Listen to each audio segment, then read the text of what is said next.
Now, when it comes to cybersecurity, there are two terms which are often kind of not well understood.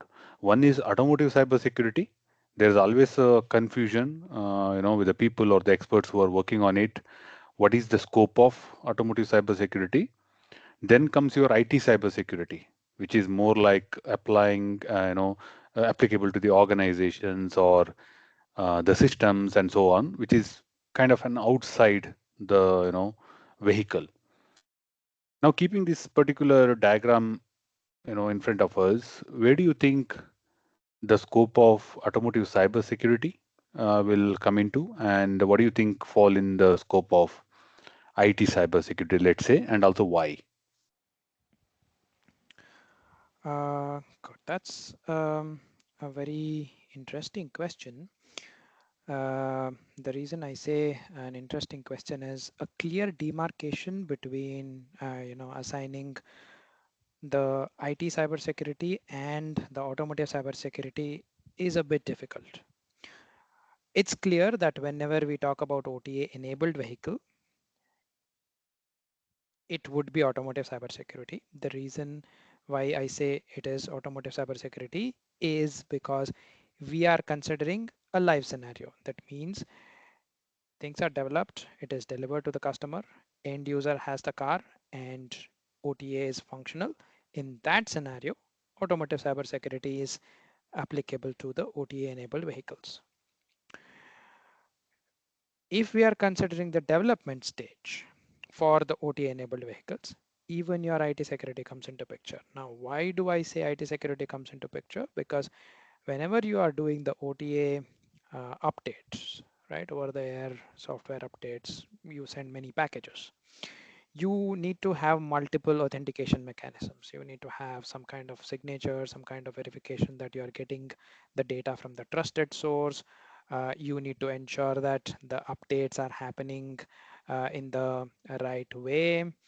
So these are some of the things for which you need some certain keys, right? So you need some public keys or private keys depending on whatever mechanisms you're going to use for securing your over-the-air update. All these things during your development environment is visible to all your developers. And also in your development environment, it may be open to, some kind of attacks as well there. Like for example, these days we are doing a hybrid environment in terms of development. We are working from home or we are working from remote and office. So if you are working from remote, which means you have the option to probably work from a cafe too. And if you are a developer, you are trying to code that piece of software from a cafe. Somebody can just over your shoulder have look at all these keys, right? So this is where the IT security comes into picture, where certain rules and regulations must be established in the organization. So this is about the OTA enabled vehicles. When we come to the OTA backend, even if it is live update, that means everything is functional. I would say both IT security and automotive cyber security is important.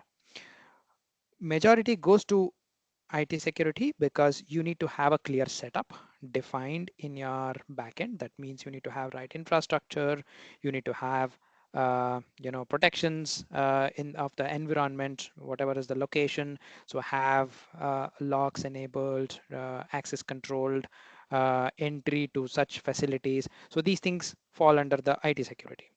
But what comes on the um, automotive cybersecurity part? So there are different update managers. You see the update managers, there is central control unit, there is update database. So, and these things are, I mean, they receive the new software packages either with a new feature or maintenance or bug feature. So there is a separate channel over there, right? So you have the update creation channel. So it can come through various channels. So there can be scenarios where a hacker also can put his or her packet of data or a new feature or a bug fix piece of code as a bug fix piece of code into these databases, right?